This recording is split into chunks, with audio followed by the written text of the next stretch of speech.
Hey guys, it's Tucker and Janae from Adventures with Tuckney, and today we're going to show you how to install the Latch.It RV lock. Here I'm opening the box, showing you the contents. Comes with a little screwdriver. I ended up using my drill just because I'm used to it and it's simpler. Comes with 4 AA batteries for the power to the control pad. Key fob, it has 2 key fobs actually, just like a remote to a car. Here I'm pulling out the actual control panel itself, the second key fob. There's also 2 keys there as well. You gotta use, I think it's 5 screws that you'll have to take out, and then 2 screws for the battery compartment. So the reason that we decided to replace our locks, if you don't already know, is that most of the RV locks are actually standard, and if someone else has the same key set as you, they could easily get into your RV. So it's not very secure. So this way we're able to, set our own lock. The keys are one of a kind, and it just feels a lot safer. Don't you agree? Yeah. It's like having your car's remote and then keys, because yes, you can get more keys for your car and stuff, but it costs money and they're not a dime a dozen. It's also nice that it has a keyless entry, so if you forget your keys, you can just enter in the combination and get inside. Here I'm going to take the stock key or stock doorknob off, door handle. It's 4 or 5 screws if I remember correctly.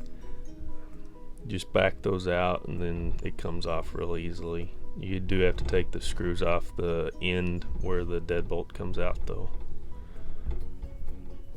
Was this a fairly easy install, or? Yeah, it's not very hard. It's maybe 15-20 minutes time. It's really just backing a few screws out. It is a little tight, both removing and installing the new one, just because it's a lock, so obviously they want it to be tight.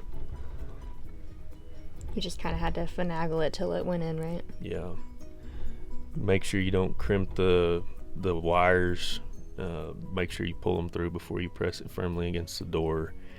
Here I connect the wires together like that. They snap together. Can't mess that up. Then I kind of tuck them back behind, line up the screw holes. Start with the first screw just to get it on there, and then I lined it up better. You do want to make sure that you line the deadbolt mechanism up, otherwise if you miss that you've got to take it apart. I did that on our back door. And then put your 4 or 5 screws back in, and this part's done. You can purchase these on Amazon, which is where we ordered ours from. We actually have 2 of them, one on the front door and one on the back door. And I will go ahead and link the Amazon listing in the description below. So here I'm just putting the final touches to the screws, making sure they're all on there tight. The last thing you want your doorknob to be loose. Test the deadbolt out, make sure it comes in and out easily and doesn't get stuck, because it does have a little bit of an angle there, so you have to make sure it's straight on. This helps with that as well, putting this in latch plate deal on.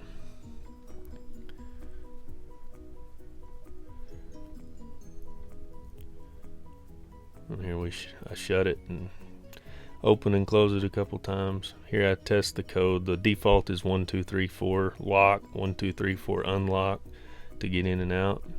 Here I take, there's actually a little button on the back that you can take a paper clip or the point of a nail, and that'll actually turns the control pad to learn mode, so it can learn the control or learn the fob.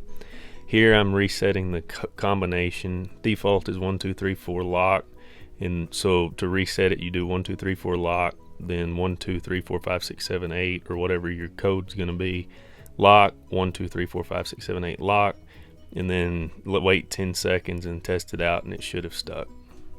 I hope this video has been helpful for you guys and that you've enjoyed watching it. If you have, please like and subscribe to our channel, and also go ahead and check us out on our social media and on our blog. Thanks guys!